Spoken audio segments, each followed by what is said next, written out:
여러분, 제목이요, 나를 지키시는 하나님과의 여정입니다. 하나님은 지금 우리와 함께 하시고 우리를 지키시고 계신 줄 믿습니다. 지금 그분과 신앙생활을 하고 있는 것이 여정입니다.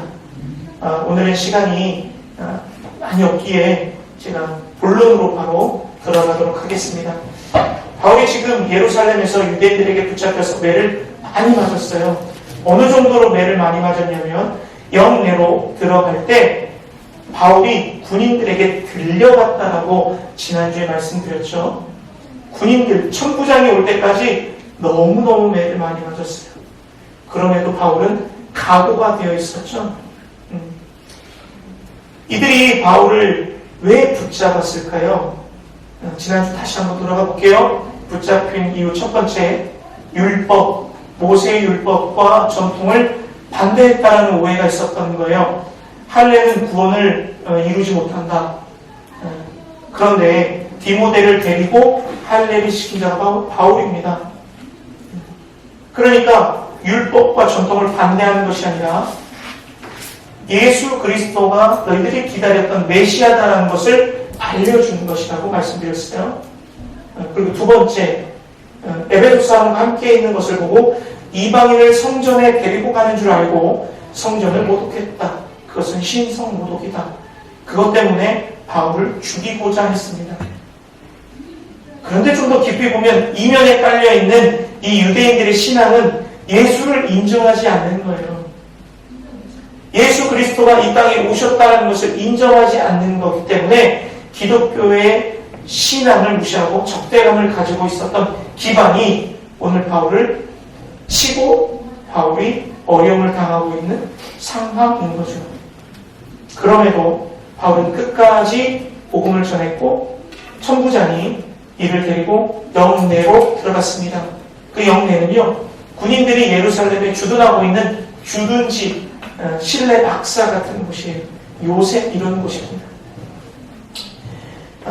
여러분, 이 예루살렘에서 일어났던 그 일은 이미고 성령께서 가지 말라고 말씀하셨던 거예요. 제자들에게 나타나셔서 바울에게 전했습니다. 예루살렘에 가지 말라. 가게 되면 당신이 붙잡히겠노라. 듣지 않았습니다.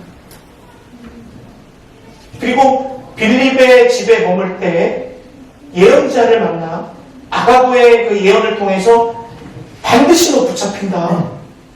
예루살렘에 가지 말아라. 했을 때 바울이 어떤 고백을 했어요? 주 예수 이름을 위하여 내가 결박을 당할 뿐만 아니라 내 목숨이 해를 입더라도 나는 그 길을 갔다. 그리고 예루살렘에 와서 붙잡혔죠. 여러분, 지금 바울은요, 나의 사명이 예루살렘뿐만 아니라 내 목숨을 다할 때까지 복음을 증거하는 것, 예수를 증언하는 것이 자신의 사명이라는 것을 확신했습니다. 그런데 지금 처해 있는 위기는 그 사명을 다하지 못할 수 있는 지경에 이르렀어요. 왜냐하면 유대인들이요, 금식하면서 계략을 지금 꾸미고 있습니다. 바울을 죽이기로 결단한 거죠. 근데 사명을 감당하는 바울에게 하나님은 가만히 계실까요? 그렇지 않죠. 오늘 사명을 감당하는 바울과 함께 하시는 그 예수님, 그리고 사명을 감당하기 위해서 새로운 영적 능력을 주시는 주님, 그리고 반드시 내가 너와 함께 할 거라는 그 약속을 허락하시는 주님을 통해서 우리가 사명을 감당하고 갈 때에 때로는 두려울 것이요, 낙심할 것이요, 내가 지금 가고 있는 이 길이 맞는 길인지 틀린 길인지 알지 못하는 가운데 말씀을 통해서 확신하는 것들을 우리가 한번 살펴보고 은혜를 좀 구하기를 소망합니다. 여러분, 11절입니다. 함께 다시 한번 읽어보겠습니다. 하나님의 주께서 마음을 곁에서서 이르시되 담대하라. 내가 예루살렘에서 나의 일을 증언하는 것 같이 로마에서도 증언하리라 하시니라. 아멘. 그날 밤에 바울은 예수님의 음성을 들었습니다. 음성을 들었어요. 오늘 우리 같은 경우 기도할 때 성령이 감동할 수도 있고요. 큐티를 할 때 말씀을 통하여서 깨닫게 하실 수도 있고요. 또 많은 사람을 통하여서 길을 인도함 받을 수도 있습니다. 근데 중요한 건 그날 밤에 바울을 찾아오셨다는 여러분 생각해 보세요. 주님의 일을 위하여 내 목숨을 버리겠습니다. 작정하고 간 바울의 그 길 가운데 성령께서 가지 말라니까. 네 고집 부렸으니까 네가 책임져? 그리고 말겠어요? 누구를 위한 길인데요? 주 예수 이름을 위하여 사명을 감당하기 위해 목숨을 걸고 앞장선 그 바울의 길에 누가 찾아오신 거예요? 주께서. 여러분 기억하셔야 됩니다. 우리 인생 가운데 주님이 함께 할 수 있는 그 길은 주님의 길을 걸어갈 때에 주님이 나와 함께 하십니다. 여러분 여기에서 곁에 서서 이렇게 돼 있어요. 내 곁에 섰다 이렇게 있어요. 이게 바울이 있습니다. 내 곁에 섰다라는 의미 여러 가지 의미가 있습니다. 세 가지는요. 바울아, 내가 지금 너와 함께 있어. 내가 너와 동행해. 지금 나의 이름을 위하여서 그 길을 걸어가고 있고 매를 맞고 있지만 내가 지금 너와 함께 있어. 라는 의미가 담겨 있어요. 그리고 지금 바울은 많이 맞았습니다. 지쳐 있을 거고요. 또 때로는 두려움에 처해 있을 겁니다.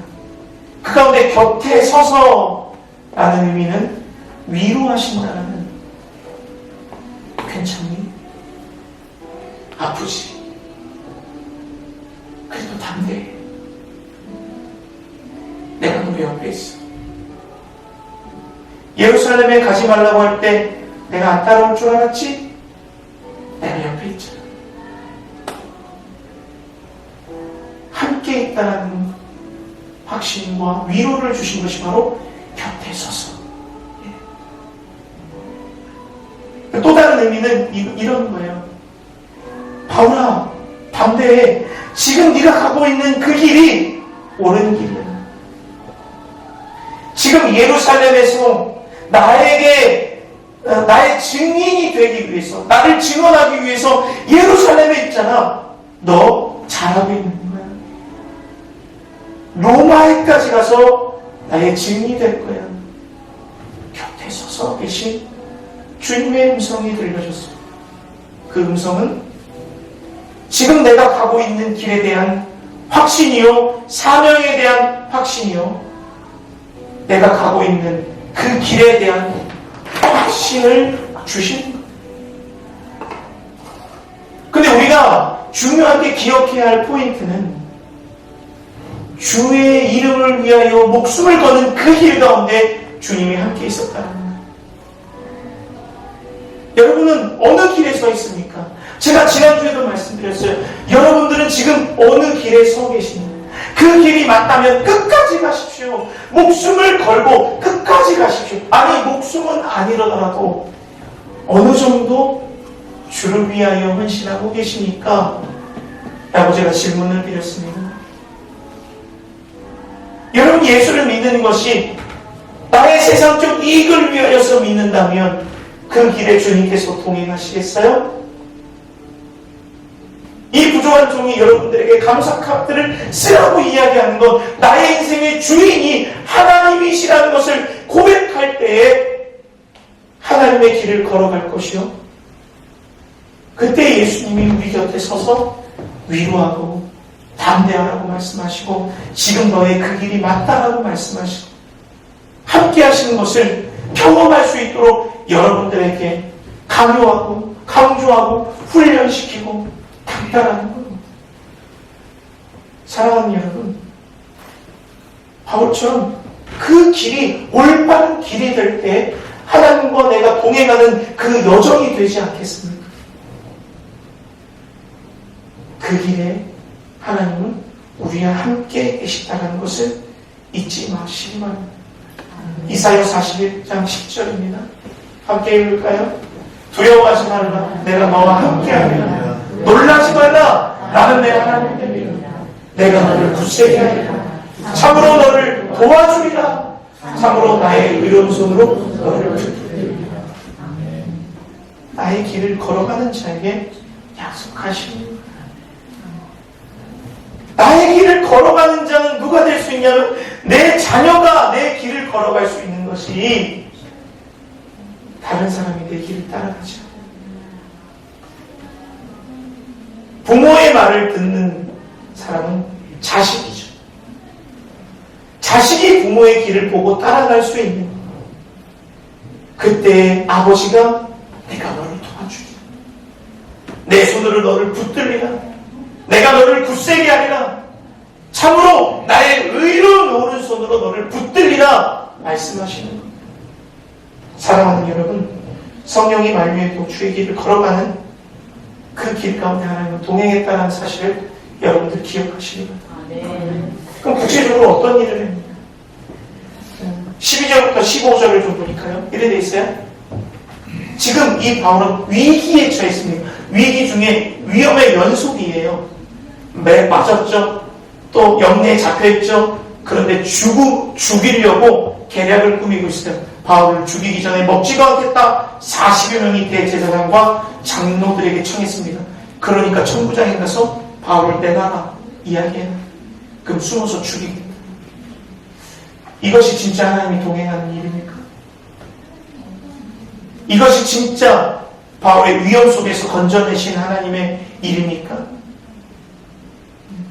언뜻 보면 아닙니다. 하나님은 지켜주실 줄 알았는데 상황은 더욱 안 좋아집니다. 그러나 16절 한번 볼까요? 바울의 생질은 혈육입니다. 정확하게 얘기하면 조카입니다. 조카가 엿듣고 있다가 우리 삼촌한테 큰일 났다. 그리고 영내로 뛰어들어가 바울에게 전하게 됩니다. 삼촌, 사람들이 지금 삼촌을 죽이려고 작정하고 있어요. 이런 일들이 있습니다. 그래, 조카요. 천부장에 가서 백부장에게 부탁하고 천부장에게 가게 됩니다. 여러분, 바울은요, 바깥에서 이런 일이 벌어지는 줄도 모르고 있었어요. 그런데 그 길 가운데 누굴 준비하시는 거예요? 바울의 생질, 조카를 준비하시는 거예요. 하나님은 늘 이렇게 우리를 보호하시고 인도하신다는 것을 기억하셔야 됩니다. 사람을 다 다스리고 계시는 분이 하나님이에요. 상황을 주관하시는 분이 하나님이에요. 여러분, 조금 제가 간증에 대해서 스포 조금 할게요. 조금 이따 간증할 건데 잘 들어보시면 예고는 본론을 좀 더 긴장하게 만들고 잘 듣게 합니다. 언제 면접관이 나오는지 잘 보세요. 그 면접관을 하나님이 사용하셨습니다. 하나님이요, 하나님의 일 가운데 사람을 사용하시고 준비하시는 거예요. 두 번째, 상황을 만듭니다. 여러분, 저희 교회에 중학교 3학년 예비 고1 2명이 있습니다. 근데 이상하게 특별하네요. 한 명은 체고를 준비하고 있고요, 한 명은 예고를 준비하고 있습니다. 저는 이 두 친구들의 이 입시 상황을 잘 알고 있었고요. 1년 전부터 계속 관찰하고 있었습니다. 그리고 기도했었고요. 힘내라, 잘할 수 있어. 그런데 입시 끝나고 나서 이 둘의 얼굴 표정은 절망 중에 절망이었습니다. 한 친구는요, 밥 먹을 때 울었어요. 집에 와서 막 울었대요. 그리고 한 친구는요, 떨어질 것을 이미 알고 몰래 친구들한테 보여주기 싫어서 복도에서 혼자 확인하기 위해서 나갔습니다. 어떤 상황인 거예요? 안 된다는 거예요. 왜 울었어요? 떨어질 것 같아요. 왜 숨어서 확인합니까? 창피당하기 싫다는 거예요. 그런데 하나님은 상황을 만드십니다. 그 두 친구 모두, 한 친구는 최고에, 한 친구는 예고에 합격했습니다. 이것이 하나님의 은혜입니다. 이 친구들 모두, 이 가정에서 모두 하나님이 하셨다는 것을 고백하는 기회가 되었습니다. 여러분, 하나님은요, 이렇게 하십니다. 그렇다면 이 두 친구의 삶은 하나님께서 하나님이 쓰시고자 하는 그 길로 바로 가 있고 인도하실 계획이 있다는 것이죠. 그러니까 이 친구들에게 이제 앞으로 제가 교육할 거야. 너가 여기 왜 갔니? 저 나중에 돈 벌어오려고요. 이 천국에서 벌어먹고 살려고요. 내가 잘못된 거죠. 하나님이 분명히 그 길 가운데 예비하심이 있기 때문에 보내신 줄 믿습니다. 여러분, 위기 가운데 노여워하지 마시고 걱정하지 마십시오. 이사야 43장 2절입니다. 시작! 내가 물 가운데로 지나갈 때 내가 너와 함께할 것이다. 강을 건널 때 물이 너를 침몰하지 못할 것이며 내가 불 가운데로 지날 때에 타지도 아니할 것이요 불 것이 너를 사르지도 못하리라. 할렐루야. 여러분, 하나님이 지켜주실 거예요. 그럼 우리는 뭐 해야 돼요? 바른 길에 서 있어요. 그럼 하나님께서 우리를 지켜주시고 보호하실 겁니다. 마지막 23절부터 30절이에요. 하나님이 바울을 보호하시는 두 번째 사람을 사용하시는데요. 천부장을 사용하십니다. 천부장이 이렇게 얘기해요. 조카에게. 너 아무에게도 알리지 마라. 그리고 1000명의 부하를 다스리는 자 천부장인데 자신의 부하 중에 한번 볼까요? 백부장 둘을 불러서 밤 9시에요. 밤 제30년 밤 9시에 몰래 불러서 이 바울을 로마로 압송하기 위한 준비를 합니다. 보병 200명과 기병 70명과 창병 200명, 도합 470명을 준비시킵니다. 몇 명의 지휘관이라고요? 1000명. 그 중에 470명, 약 500명이면 자신의 부하의 절반을 이 바울을 지키기 위해서, 로마에 압송시키기 위해서 자신의 병력 절반을 내어주는 거예요. 그런데 이 천부장이 바울을 위해서 그랬을까요? 결코 아닙니다. 다음입니다. 총독에게 문안을 편지를 쓰는 거예요. 이렇게 얘기해요. 각하, 제가 유대인들에게 죽게 된 로마 사람을 구출해나이다. 그리고 저의 병력을 준비시켜서 각하께 보내겠습니다. 제가 잘 보니 이들은 율법에 관해서만 이들을 때리고 있지 결박을 당하거나 죽을 만한 이유는 없습니다. 그러니 각하께 보낼 경우니 각하의 판단을 내려주시길 바랍니다. 뭐 한 거예요? 로마 시민권자를 구했다고 각하에게 자신의 어떤 의의를 드러내고 있는 거예요. 바울을 위한 겁니까? 아니죠. 자기 잘났다고 얘기하는 거예요. 자기 승진시켜달라고. 하나님이 이것도 사용하시는 거예요. 여러분, 하나님은요, 우리의 사명이 죽게 있다는 것을 반드시 알고 그 길을 걸어가면 사람을 사용하시는, 환경을 주관하시는, 아니 천부장의 군사 절반을 바울을 위해서 내준다는 것이 말이 됩니까? 그렇기 때문에 우리가 우리 사명이 무엇인지 정확히 깨달아야 됩니다. 에베소서 4장 1절에 다 같이 읽겠습니다. 시작! 그러므로 주 안에서 같이 내가 너희를 권하노니 너희가 부르심을 받는 일에 합당하게 행하라. 우리를 부르신 일에 합당하게 행하면 우리의 어려움 가운데 하나님은 도울 자도 보내주신다. 할렐루야. 아멘. 상황도 주장하신다. 아멘이죠. 아멘. 여러분, 우리의 사명 다음 세대를 세우는 일. 여러분들 그렇기 때문에 이곳 가운데 보내주셨고 우리를 주 안에서 하나 되게 하셨어요. 내년에는요, 더욱더 우리에게 올해도 참 풍성한 은혜를 하나님 주셨는데 내년에도 하나님 더 크게 사용하실 줄 믿습니다. 아멘. 그것 가운데 여러분들의 사명이 있는 줄 믿습니다. 아멘. 그것 가운데 여러분들의 길에 있는 줄 믿고 우리 충만교회가 다음 세대를 살리는 그 길 가운데 놓여 있음을 믿습니다. 아멘. 때로는 어려울 거예요. 우리 삶 속에 힘들 거예요. 그러나 위기 속에 어려움 속에서도 하나님께서 보호하시고 함께 하시고 우리를 붙잡아 주실 줄 믿습니다. 아멘. 여러분들 사명 가운데 바로 서시기를 주님의 이름으로 축원합니다. 아멘.